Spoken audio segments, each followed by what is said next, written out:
to Laughter Core, right? Nikki. We're live, and we're about to be live on Instagram also. We just don't see Dr. Nelson. Maybe his camera's not working again, but we see him. His background's there. And now we're live on Instagram. What do we have? Well. We have so the CNY fertility platform should be live also, by the way. We'll get to that and all of them. Yeah. Everything. So we've got we're live on Facebook, LinkedIn, YouTube, X, Instagram, and Rumble, and our guests' other channels, my channel, Dr. Nelson's channel. We're live everywhere. Nikki, are we live on your platform? Yep. And the real Carnivore Nelson, we got to get that in the Ali at drkiltz.com. I love it. Yep. Yay, cool. Everybody. Good morning, everybody. We got Nikki here, Miss Laugh a Lot. Good morning all around the globe. And this is our you hear me? Yep. We can hear you. Yes. Yes. We have Oh, Dr. Nelson's having some issues this morning. I guess you got to go to that's a computer. That's probably the computer speaker issue. But maybe he could listen to us on a headphone connected to his device that's on YouTube. That's right. Just go to, but he's got to have a headphone because otherwise we'll all hear a double stuff. Yeah, so, exactly. All right, Keith Strickler's on Mighty Tribe, and maybe Nikki, Miss Laugh-A-Lot, could tell us a little bit about herself, how she got into this crazy online sharing her story and inspiring all of us. Well, thank you very much for having me. And I started this journey, it'll be 2 years in July. So July 23rd, or in 2023, I was diagnosed with type 2 diabetes. I immediately started carnivore, immediately upon diagnosis. And then in January 24, that's when I was diagnosed as type 1. Interesting. And were you called type 1 because you absolutely have no insulin in your body, or they just treated you with insulin because you weren't functioning right? They wanted me on insulin in the beginning when I was type 2, but I didn't take it. I decided just because I heard that carnivore helped people with type 2, so I decided not to take the insulin. And I believe I must have had some, and I do believe I still do. I don't know for sure, but I think I might make a little, not very much though. I don't think I make very much. Well, Amy's here in those listening and watching, and she's a type 1 diabetic. You may know her already. Another really amazing woman like yourself sharing the story. How has carnivore helped you, by the way? Well, it's I with the insulin and the meat and the carnivore definitely give me more strength. I mean, any other food, I don't want to eat any other food because it just more consequences, right? There's less consequences with meat for sure. Right, for sure. There's less consequences. And did it help? So were you incorrectly diagnosed as type 2 or it progressed over to type 1? It progressed to type 1 because originally the data showed that I was type 2 originally. And then 6 months later, the data showed that I was type 1. Okay, I understand. So, yeah. And did the carnivore diet help you? Did you feel better in either case? Yeah. Okay. Well, in the beginning, I was wasting away quite rapidly. Oh, okay. Very rapidly. So it's not a true sense. Once I started having insulin, yes, I definitely felt better. Okay. Yeah. I was curious about that because if it was like a misdiagnosis and you actually needed insulin and well, that sounds not fun, but I'm glad you found carnivore. And what would be what other things have occurred as a result of switching over to the carnivore diet, or how has it helped your type 1 diabetes? Manage it. Well, it's definitely a choice I make. It's a very conscious effort and it's effortless now. Oh, But great. how it's very simple. I like it because it's simple. When you're Right. diabetic, you're diagnosed, you got to worry about so many things, right? Some people, choose to count their macros, or they count all these things, right? That's the last thing I want to do, is to count more things. I'm already having to Sure. remember, so to be aware of, my medicine, when to take it, and all that. So I really like the simplicity of carnivore. It's simple, That's right? awesome. Yeah, Mhm. absolutely. I love it. Yeah, I'm the same way. I hate the counting the macros and counting the thises and counting the that's, and it's just so confusing. Just eat. And what does your day of eating look like? Um, usually I'm just eating one type of meat, like and or sardines. My body works best on white meat. Actually, I'm noticing. I love my red meat. I eat a lot of moose. This fall, I've been eating mostly moose Oh, and wow. turkey and sardines. Yeah, yeah, Wow. mostly moose. We Is got moose, another are one. you in Canada? Yes. Oh, okay. Yeah. It seems like a food you could easily get in Canada. Yep. Dutch, my friend Peter, he says he's a fellow type 1 diabetic carnivore. He does carnivore and he controls Mm. his insulin. I think it would be really cool if we have sort of groups. Make sure in the Mighty Tribe we have the type Mm, 1 diabetic carnivores. Mm. We could just put everyone in sort of groups. I was a that's Crohn's a good kind of idea. carnivore. Now, some of them, like type 1 diabetes, is a very unique and different field because people are missing something that really in no other disease. I mean, in people with adrenal insufficiency, hypothalamic failure, pituitary failure. There's some things there but type 1 diabetes is sort of very unique in and of itself because you cannot live without insulin. No. And Exactly. that's one of the very few disorders. My sister Marianne, who's one of my inspiring people in life, she died of diabetes at 52, about Wow. 15, 20 years ago. Mm. And she had type 1 since age 4. Amazing, wonderful woman. Very, very, very positive in life. She loved to laugh, loved to laugh. And so very kind of interesting uh, uh, concept. What do we think is the cause of type 1 diabetes? Do we have any thoughts on that? That's a good question. I think a lot of it is stress, right? And stress can come from food. It can come from people or situations, right? So many things. Stress Well, maybe we call and it food. inflammation.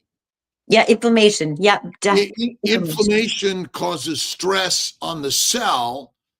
The cell tries to save itself, and a combination of continuous stress or some antigen, lectin, oxalate, phytate, foreign sugars, a microbe, damages the cells in the pancreas that make insulin, and so they die off. And I wonder why. I mean, I guess if it's a microbe, but our body's sort of fallen apart since the day it's created, and there's a lot of outside forces causing stress on the cells that make insulin. And eventually, some of those cells kind of completely die off. And I always wonder if it's sort of a mechanism that some organisms know how to kill other organisms, because without insulin, mammals cannot survive. They die. And, I imagine for the first 3.5 million years, without insulin as an injection, you and my sister wouldn't be here without insulin. Mhm. And the beauty is, but yeah, what do you think is the greatest stressor or cause of inflammation? What's kind of helped you have less inflammation? Exercise. Huh. Exercise. I exercise, and of course, the amount I eat and what I eat, right? So I exercise most days twice a day for an hour and a half. I go walking, right? I did I was doing weight training, and I decided, and I thought I'm going to switch to walking to see how my body responds. So I'm still in the midst of that experiment. Well, I just I do walking and weights. yeah. Nothing excessive. Plus, I go to work every day and I participate in doing things like building, painting, pottery, blogging, all these things I think are really important. What did Amy have to say? A question? How do we regenerate our beta cells and stop death of beta cells? Yes. What did sorry?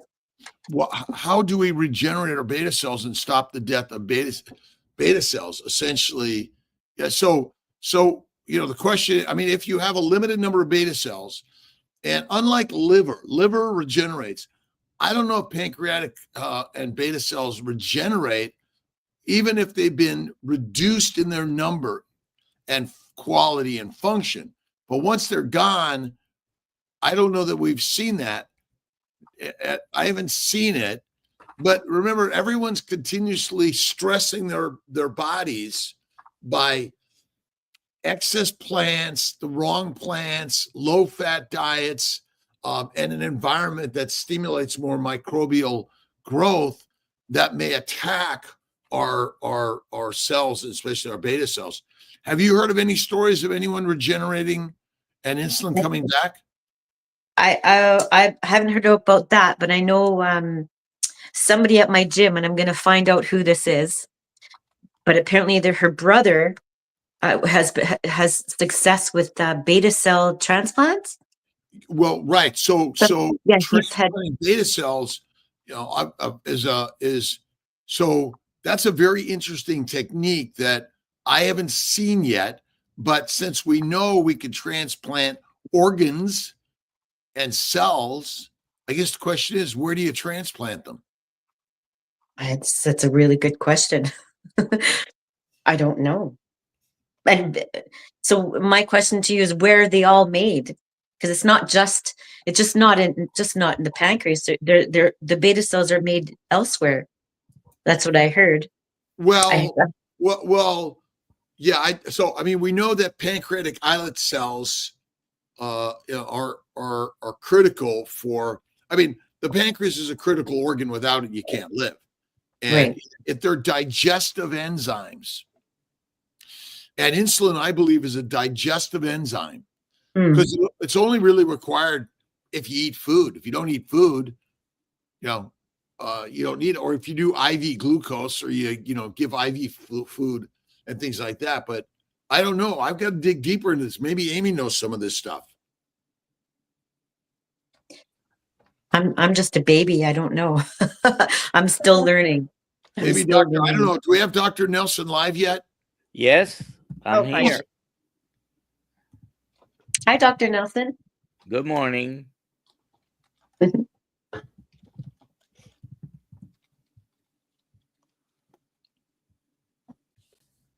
Isolating healthy islet cells from a donor pancreas and transplanting them into a patient's liver to treat into a patient's liver. Gee, why would they put pancreatic islet cells in the liver? Because the liver is where insulin has its function, nowhere else in the body. That's interesting. Interesting. That's my opinion anyway. And potential reversing insulin deficiency and diabetes and reducing the need for Justin. We have to do a little deep dive in that one. I know probably Nick Norwitz could help us on that one. Probably. Maybe we should get Dr. Nick Norwitz on for a moment of PhD, MD expertise. I will write to him and get that happening. Yeah. We do have another question. Yeah. FX Trader, inflammation caused by eating plants? Yes. Absolutely. Absolutely. Well, where do plants get their nutrients? dead animals. Yeah, it's So true. we eat the plants, they cause damage, disease, we die, we fertilize the plants, and they grow right out of us. Plants are live organisms, sentient beings. They have consciousness, like Dr. Yeah. Nelson. Hmm. I got to work on my humor like Dr. Nelson does. So tell us a little bit about the animal meats that you eat again. Right now, I'm working on a turkey. I smoked a turkey this weekend, and so I'm eating turkey. And yeah, so I usually just make a batch of something like on the weekend, and then I eat it during the week. And it's going to be one meat, or I'll have sardines. My body really loves sardines. Like it loves sardines and salmon. Yeah. How do you focus on fat? How do you focus on eating fat? I eat lots of butter, and I eat yeah, I put the butter in my food, or if I have some extra fat from the butcher, I'll cut that up and fry that up. But yeah, I'm getting my fat from butter. Is there But a lot of, oh, go ahead. my body likes fat better than butter. But butter is a luxury. I know it does better on fat, like beef fat trimmings. It does Yeah. much better than butter. How long have you been carnivore? It'll be 2 years in July. Okay. Yeah. And has it been easier? And I'm sorry if I missed this. I was dealing with technical difficulties. But has it been easier to manage your blood sugars on carnivore? Yeah. It's definitely much better. I mean, if I do an experiment or have a moment where I have something I'm not supposed to, which is very rare, you notice it right away, right? I can't just have a muffin or a bite of a muffin because it turns into a whole muffin, right? And the whole muffin would be like, blow my system apart. So yeah, carnivore is much better than having, the odd something that will destroy me for a day or so. About how many units a day? About how many units a day of insulin total are you using? Nighttime is 11, and now lately it's been about 11 during the day, between 11 and 13 fast. Okay, so around 20 total. I guess so, about there. Yeah. Okay. Yeah. All right. We've got some other questions here. Dutch carnivore, if not yet answered, how is and was your A1C and TIR before and after carnivore?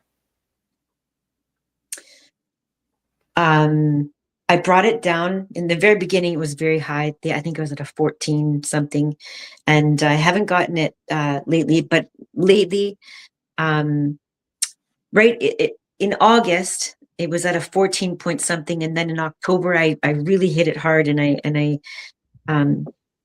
nearly died in last August. Oh man. So yeah, so I had to really start taking it much more seriously, and I brought it down to about between a 5 and a 6 in October or September. Yeah, in October. Then it might have gone up to about a 7 now, but yeah. So what's the job of insulin? To make fat. Where? All over. No. No. The liver. Oh, the liver's wow. the only site of insulin's function to make fat. Okay. Because if you have a damaged liver, you cannot make fat. Now, all lean meat and plants require insulin in the liver. So this is why the real focus is on eating raw fat. And one of the problems, I think, for many of us in the carnivore space, we're not eating enough fat, real fat. Butter is good, but eating the fat trimmings like you're doing is really important, but they should be uncooked. Because when you cook them, you damage them. And that's the things I think most people don't realize. It's the raw, and there was a comment there by I think Peter about raw to rare. I eat raw to rare. Black and blue and raw meat is the best thing to eat. And in all of this, in order to be because when you do when you cook meat, you melt the fat away, you damage it, and the cells of the protein, which is the leaner meat, we'll call it that, which is kind of interesting. So now I'm on day 3 of a no food fast. I just started measuring. Oh my God, can you believe Kiltz is measuring? I can't. You know, I got one of these. What are you measuring? Well, I don't normally measure, but I got a G7. What is this thing? One of these. Okay, let's see if you guys can see right Cool. there. You're wearing it. I'm wearing it. Good for you. Now, I'm not a measurer, but Mhm. I'm on a quest to figure something out. Yeah. Because I think that, I mean, I'm between a typical, the first day, I was between 100, 90 and 100 with a few down in the 60s. Now I'm between 55 and 65 on my third day of no food, nothing but water and salt. And and I've been exercising, I've been working, I've been doing all my natural stuff. And so ultimately my sugars are low and I'm suspecting, I'm trying to find what is, and maybe Dr. Nelson did his own checking on his longer fast. What is our homeostatic level of glucose without eating and nothing in the gut? Because the problem is, if we eat every day, there's always food in the gut. And well, it varies per person, I think, because my average throughout my 10 days was much higher than yours. Right. So, but the question is, this is where we got to whether there was anything in the gut or not. Right. But the liver, this is where we got to understand the liver function and how good it is at converting what's there to fat and how fast it is. That again, but it would be interesting because none of us have done a 30-day fast. No. We're not hibernated. Don't know. What's our homeostatic level? I don't know that. That's my next. I terminated my fast yesterday, 10 days. Oh, what'd you eat? I had some cube steak, some chicken wings, some cheese, and eggs. So I had a little bit of everything. I had a full meal, basically, no problems. We've got a question that would be great after this because it has all to do with type 2 I did 10 days. My longest before had been 5 days. And I'm going to build up to do a 40-day. Awesome. That's awesome. All right. Maybe you get Kiltsy to do that. But I've done 7. That's my longest. 5's my usual. I may get 5 this week. We'll see. What about, do you do any fasting, Nikki? No. Usually just I could do 24 hours. Often. Lately I've been doing 2 meals, but yeah. Most of these past 2 years have been 1 meal a day. Got it. Yeah. You want to get that question, Dr. Nelson? I'll read it. Anna PL07. People with severe type 2 go from too much insulin to too little. Is it dangerous for them to go carnivore because insulin might go low? For sure, No, Dr. it Nelson. might not go low. It might go down to normal, which is something different. The problem with the insulin, it's the pancreas is doing its job producing the insulin needed because of what you're eating. So yes, some type 2 diabetics, most at the beginning, all probably have high amounts of insulin, and you want it to come down. Now, when you're very metabolically sick and you're making transitions you can run into a few problems trying to be extreme. And I'm saying extreme in quotes because I don't think this is extreme, but a lot of people will consider, oh, all of a sudden you're not eating any carbs. So if someone is type 2 diabetic, especially when A1Cs are very high, after going carnivore, numbers are going to come down probably to normal levels within at least 90 days. It might take you a year or two. I don't know. It might be different for everyone, but they don't go too low. If you have excess amounts of insulin, that means your pancreas is producing it, pumping it. You're just diminishing the amount of carbohydrates. Where the carbohydrates come from? Mostly Plants. Huh? Plants. Okay. So, plants and proteins. So we're withdrawing the stimulus for insulin production, and insulin goes down to normal levels.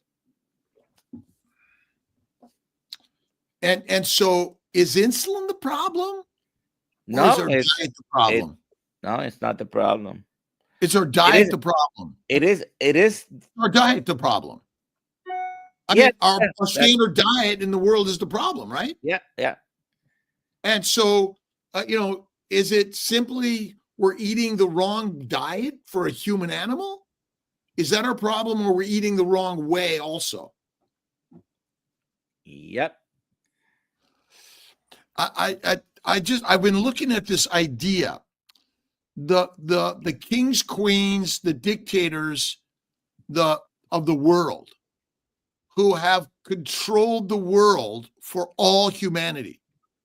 Nobody really has true freedom in the world because we've been controlled by so many dictators.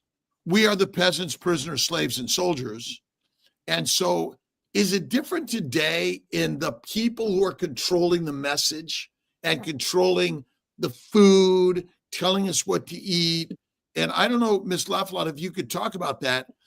Where did you grow up, and what was the message that you learned in the food we should eat?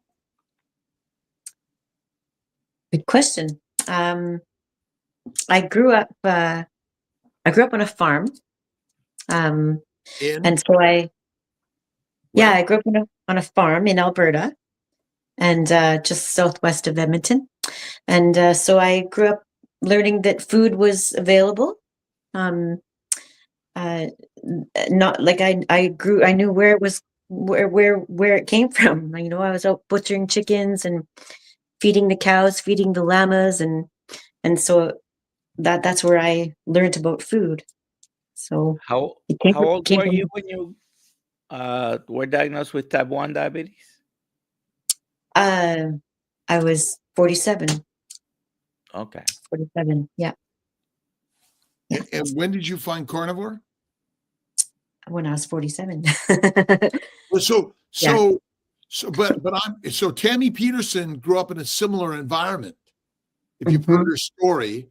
But I'm curious, when you went to school or the messages you heard on television or whatever other areas, I mean, was all your food you ate just right from the farm, or did your family shop at a supermarket?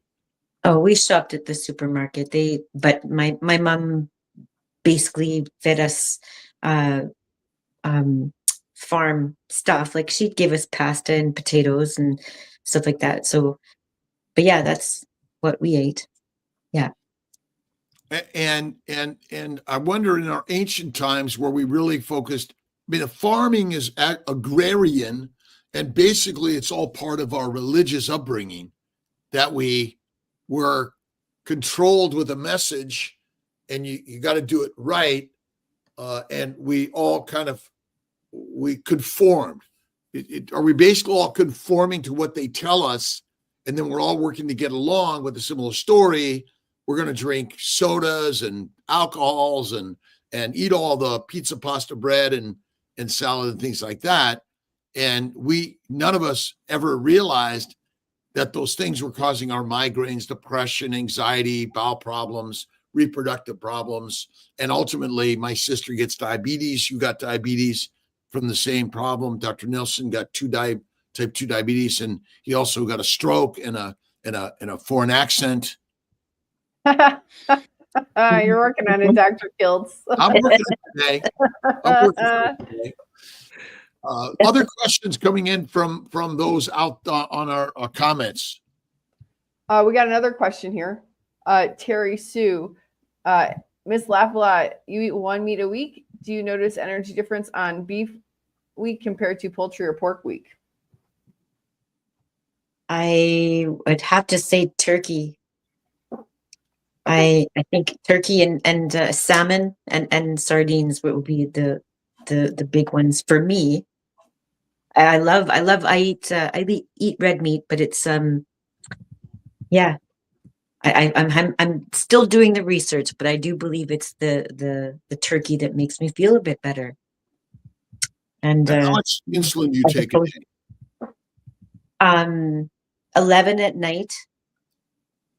I take it actually in the morning, but my nighttime I take it in the morning, and then I take about up to 12 to 13 per day for the fast, depending on what I eat or don't eat. And did we already comment on Miss Lafayette? How do we get your name? Your No, we didn't ask that yet. Somebody in my community named me that years ago. So, and I was doing a podcast at the time, so that I made that my name. But a fellow from my community named me that. Yeah. So I just kept the name for all these years. And what inspired you to blog and share stories? This time it was diabetes. Before it was laughter. I was doing laughter therapy online. But now it's diabetes. Yeah. And if you have listened to her, she is funny. She makes you laugh a little bit, and she's a little bit irreverent. Thank you. We have a question from Instagram. I'm trying to copy and paste it over to StreamYard, but I can just read it. If someone is forced to eat fat, I've always been forced, because it explains it. It's from VRF46 on Instagram. I've always been like that. I think the texture for me is knowing the fat makes me feel nauseous. So I guess the real question is, how do you get used to eating fat with the texture? I guess 50,000 years ago, if you're saying I can't eat this, you'd be dead in a week, or they'd eat you today. But ultimately, psychologically, we've created a story that fat is bad. And so every time we chew it, we go, ah. And we're so used to eating, lean meat, low fat meat, and plants, that the thought and fat eaten and on our body is highly judged negatively. And so how do people that are obese feel about themselves in a world that chastises their obesity? Negatively. And so these are all psychological forms built in the brain, which ultimately determine our lives. And so fat is the healthiest thing to eat. And although I love A5 and Wagyu, really fatty, grain finished, on the land, though, not in a pit or with too many other animals in a small confined space. And that's my story. I think that the rare to raw fatty meat is the healthiest thing to eat, because your body uses fat as the building blocks for everything, the energy for everything, and the repair mechanisms for everything. And when you eat fat, raw fat, it suppresses inflammation in the gut. That's why butter, unpasteurized raw butter is the best. And then eating fatty meat, but we're still focused on lean meat, which I think is deadly for us. Is that something called rabbit starvation and protein poisoning? There is something called that. I've learned that from you. I'm going to put this up because I don't understand what this means, and maybe a doctor can explain.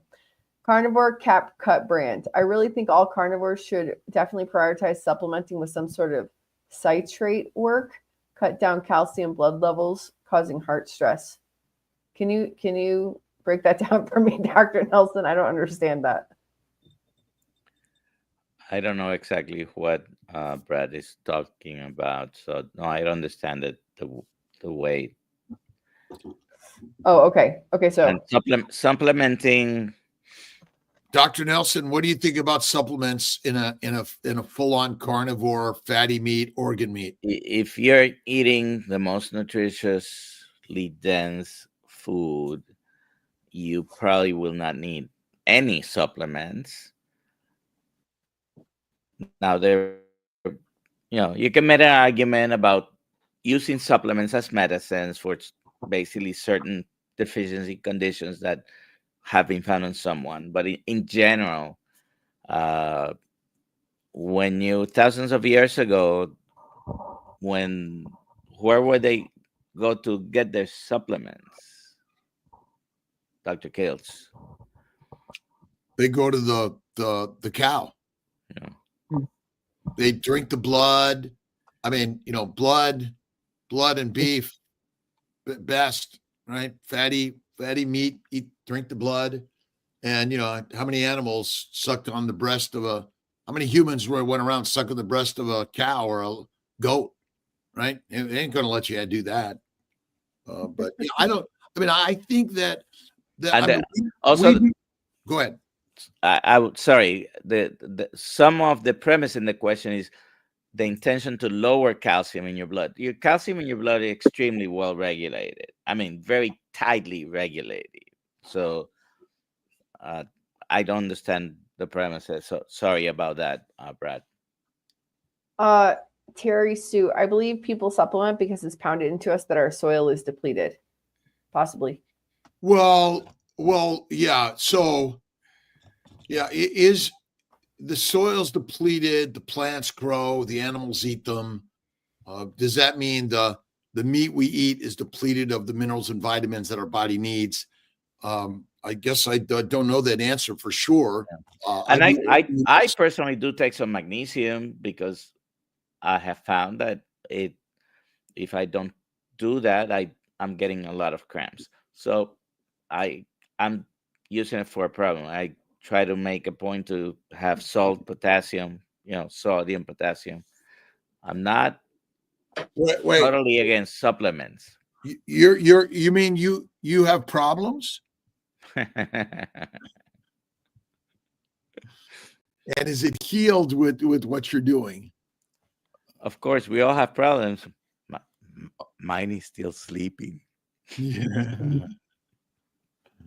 I was in menopause when I started carnivore diet. Luckily, my period is back. Carnivore loves sardines. Awesome. We have our organ meat supplements, our liver supplements, and our electrolyte supplement. You can get on drkiltz.com. Yep. And again, we actually also sell a plant-based prenatal vitamin supplements for those that are still in the plant-based world, encouraging them to consider keto and or carnivore for improving their health and wellness. And truly, it's very difficult to get supplements that exclude. You don't have 100% carnivore type of supplements. The capsules can be gelatin, but many of the companies make vegetarian capsules. Right. Bovine gelatin capsule. Yeah. Bovine. Nice. All that kind of gelatinous stuff that kind of in your bone broth kind of sits there when it's cold and stuff. So good. What can we get that question? Which one? Oh, what is happening with insulin when people are underweight? Eve. Dr. Nelson, you want to stab at that one? What are your thoughts on that? That would Again, depend. I not understanding the question. What's happening? Well, hopefully it's Okay, so working and doing Eva's its job, and underweight. it's I think normal. So, Uh, so what's the function of insulin? It's a digestive enzyme that when you eat food and amino acids and sugars go to the liver, it's turned on and goes to the liver to make fat. So now are people underweight because they undereat or they have damaged liver? And undereating means under fat eating, in my opinion. But if you haven't heard of hepatogenous diabetes, as the liver fails, glucose insulin levels rise because the liver is not capable of converting them to fat. And so a cirrhotic is emaciated, cachectic, sarcopenic, yet has high insulin and sugar protein levels, amino acid levels. So the underweight people may have damaged liver or they don't prioritize animal fat. That's what I think.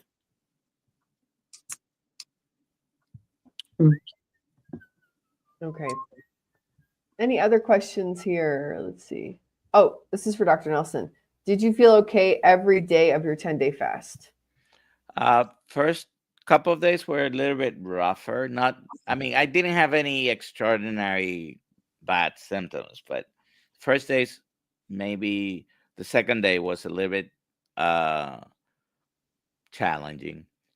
After that, I felt pretty good. Yesterday, I did not feel the best, and that's why I decided to eat.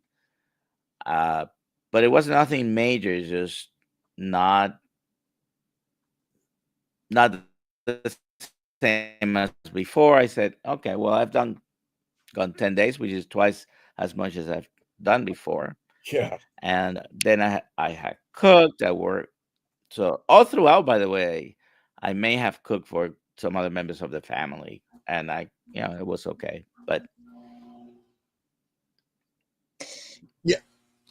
Did you have any lows, Dr. Nelson? my blood sugars got down into the high 60s as far as sugar. That's Mm-hmm. it was never.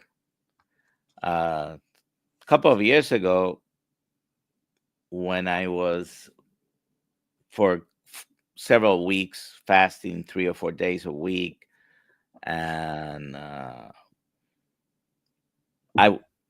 had gone back down into the 50s and feeling okay. I was certainly in ketosis. My ketones were much higher. By the way, I was never in any significant, nutritional ketosis during these 10 days. For some reason, I was highest I measured was 0.4.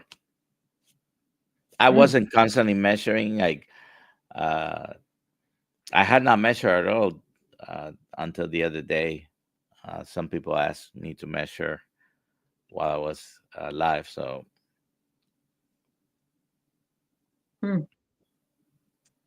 So do you find it hard to get into ketosis? Like normally, how fast would you get into it? Because 10 days seems kind of I like the theoretically I should have. I should have. Yeah. And But I didn't. serum ketones may not be elevated because they're all dumped either in your urine or you're breathing them out. That's very common. So you may not have serum increased levels of ketones because your body's in a homeostatic. And I definitely a couple of times,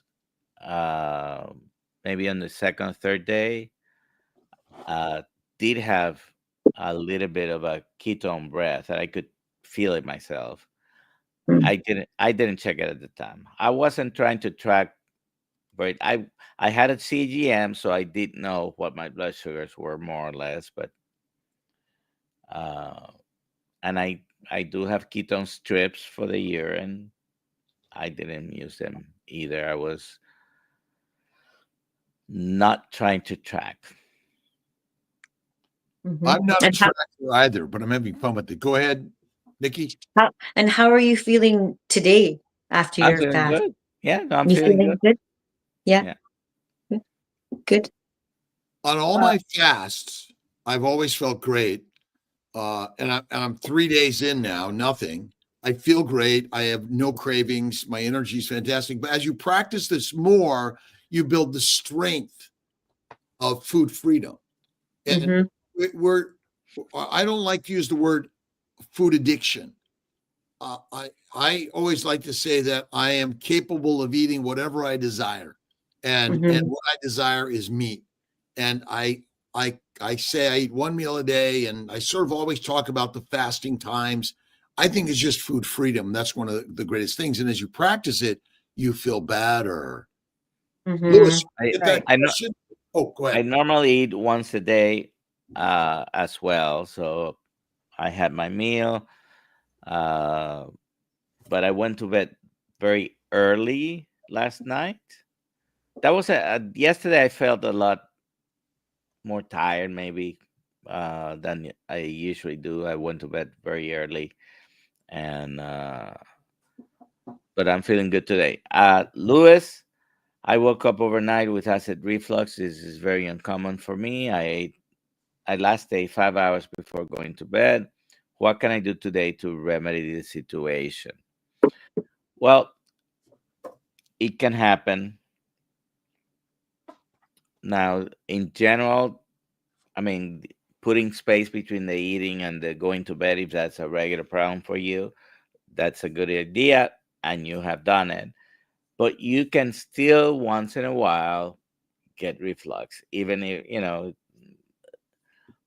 I don't know if you're putting any spices on your food, and that can cause reflux even several hours later. If it's a regular problem, elevate the head uh, of your bed. Do not use extra pillows. All that does is bend you at the waist and cause more reflux. Okay, so if you're gonna do this, 4 to 6 inches blocks under the headboard will elevate the bed, put it at an incline, and gravity by itself will help you. Okay, you're not gonna feel like you're gonna be on a sliding down to the end of the bed. You shouldn't feel like that, but you'll be using gravity to your advantage. Also, I'm not opposed to using medications. You can use famotidine or omeprazole over the counter if you want to avoid those. You can use also the liquid antacids. My favorite for a quick thing, if I ever get a little bit of reflux, it's half a teaspoon of bicarb in half a cup. Half a teaspoon, half a cup.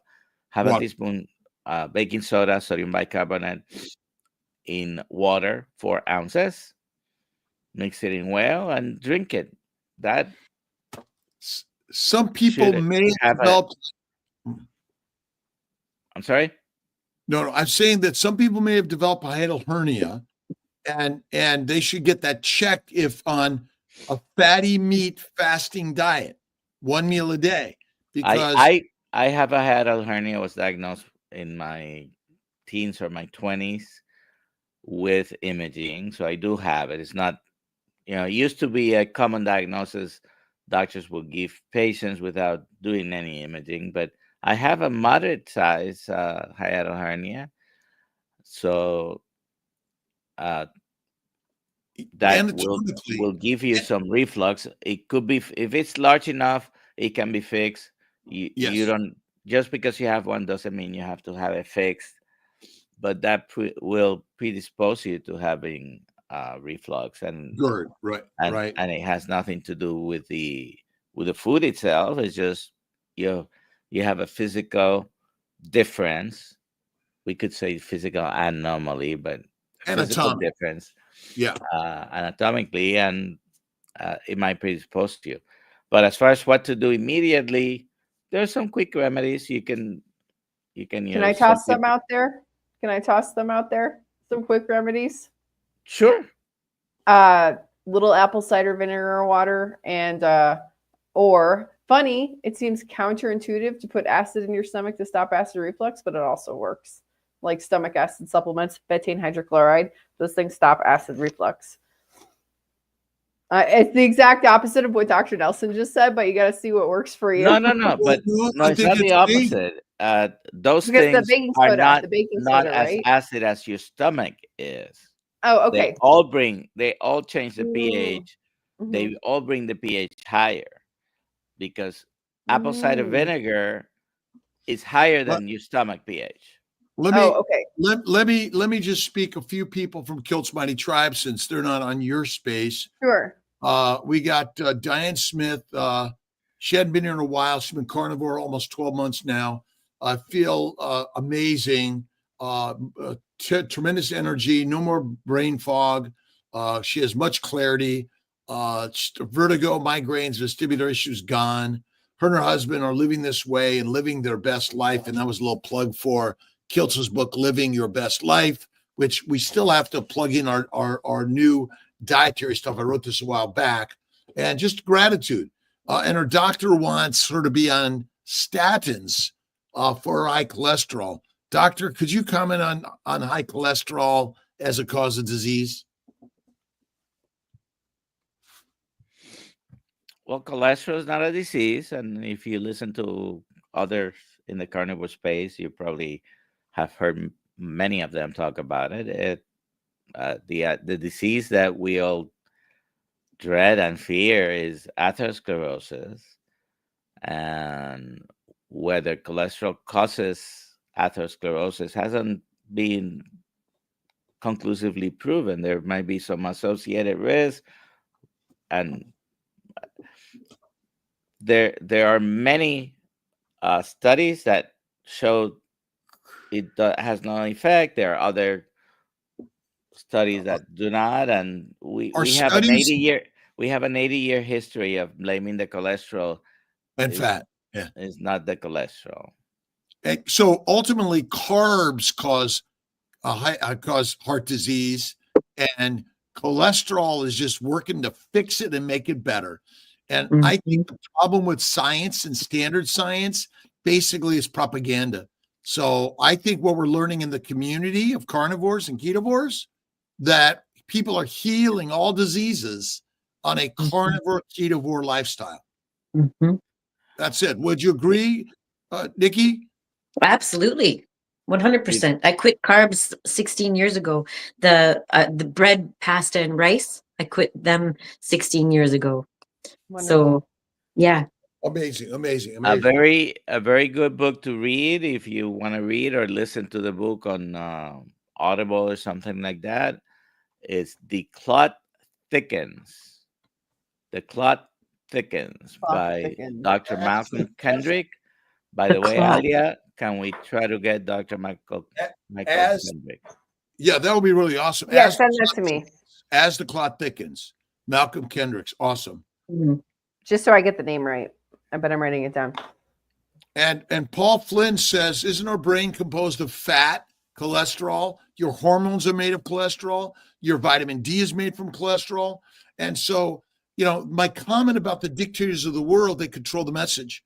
And they've been telling us that fat is bad and cholesterol is bad. You need these drugs to heal yourself. But in fact, Nikki and many others are sharing their stories, and Dr. Nelson and Alia, that eating fatty meat is healthy.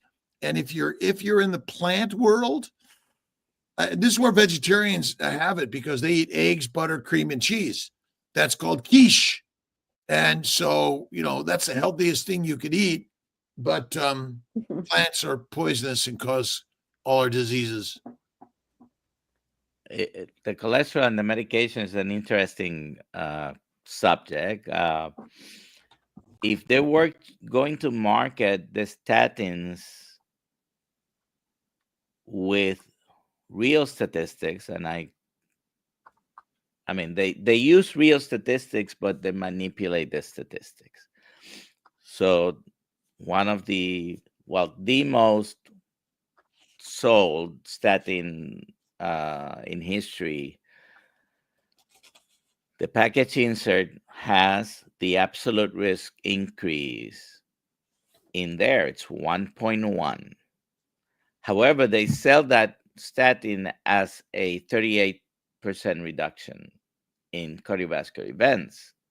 That's because they use a relative risk increase, or risk reduction, actually, relative risk reduction instead of the absolute risk reduction.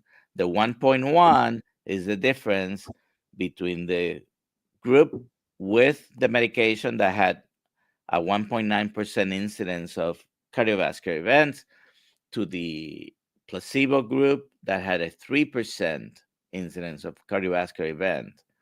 So the real risk with and without the medicine is 1.1. That means 1% less heart attacks when using the medicine on a group on 100 people over 3.5 years, because that's the length of the study. But they don't. But they die of other things. Yes. Their Yeah, lifespan. you don't. So, Yeah, so but- this is the problem with all these studies.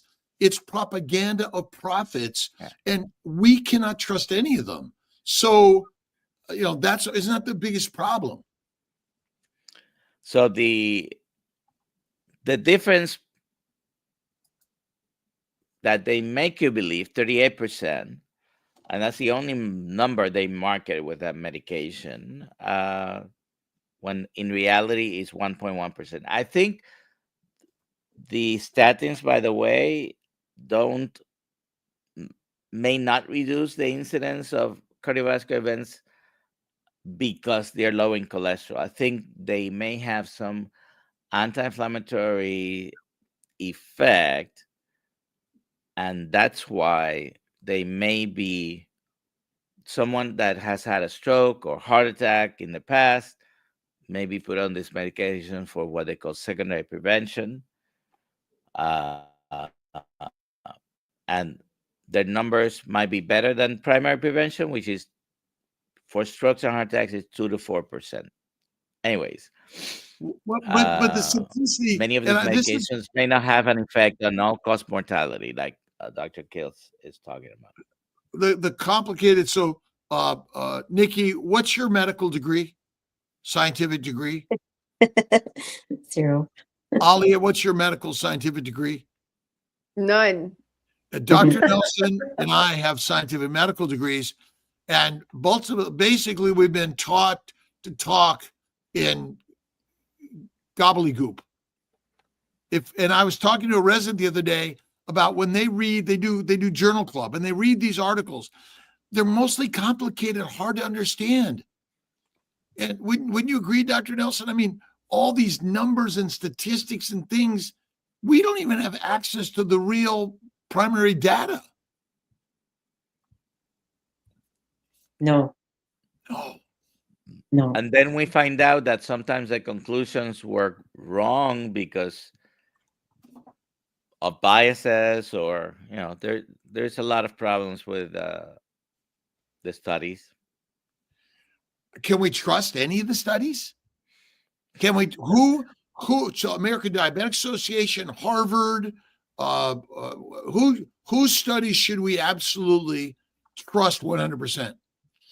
And when you submit your paper to the editor of the publication, they edit it and send it back to you to make the changes in order to be acceptable to publish. Go ahead, Nikki. Yeah, we're all, I'm accountable for my own health, right? Like, because I'm the person who knows my background fully, right? And all the factors that are going into that are paying a part into that, right? So I take everything with a grain of salt, right? And then I do too. I take my water with a grain of salt. I take steak with a grain of salt. Everything. And when I read a journal article, I put salt all over it. Yay! Dr. Kiltz is like 10 for 10 this morning. But I couldn't be here. I could not be doing the amazing work we're doing without Dr. Nelson and Alia and Nikki and everyone here commenting through all these amazing platforms. And we have to change the bottom comment where it's follow us on X. What is it? Rumble. And, it's sort of like go to drkiltz.com, but Okay. not only follow us, we want to follow you. So Mhm. we've all got to be doing that same thing, because Dr. Nelson, is the science or the stories more impactful to humanity? The stories. And by the way, I wonder why the salt of the earth is mentioned in the Bible. The salt of the earth. And was the meat accepted or the vegetables accepted? We weren't supposed to eat that apple. And on There, Noah's good Ark, point. Good point, Aaliyah. on Noah's Ark, what was the purpose of the plant? To feed the animals. They To probably. feed the animals. Yeah. I'm still wondering how many bunches of broccoli he brought on board. There was no broccoli. That's the point. Paul Flynn mentions on KMT. In the 1800s, Rockefeller, Carnegie, and others had found a way to monetize oil, gas, timber, steel, railroads. So they got together to figure out how to capitalize on health. They donated millions of dollars to medical columns, then elected themselves to the board of directors and dictated it. If you did not go to their schools and prescribe their big pharma and chemicals, you'd be blacklisted. The dictators of the world control the world today. We need to take it back. That's why I go right to JC. He says, you are God. It's within you. You don't have to listen from anyone else. Just have faith. That's right. Hey. Dr. Kiltz, can we ask a fertility question? Magdalene. Yes. Eb Ohan. Please, now my period is back. How do I get pregnant? I'm assuming she's doing carnivore and her period came back. Well, you gotta tell him he's amazing. You gotta feed him steak and eggs every day, and you gotta make love to him. Faith, fasting, and yes, faith, fasting, and effort. And again, like, stop asking, do it, right? I'm sorry. I mean, that's our drive. Everything is our drive for flattery, food, and effing. Oh yeah, that's what it is. Flattery, food, and yeah. Effing. And again, but look at if it's not get a dye test, check your tubes, check the sperm, and that's it. But you always visualize and imagine what you want as if it's that, and it will be that or better. Exactly. Hey, I got a 6 o'clock call. Oh shoot, we got to do the thing. What time is it? Do you have to go? We have to share this. Yes, it's 6:01. Dr. Nelson, we're all doing the thing.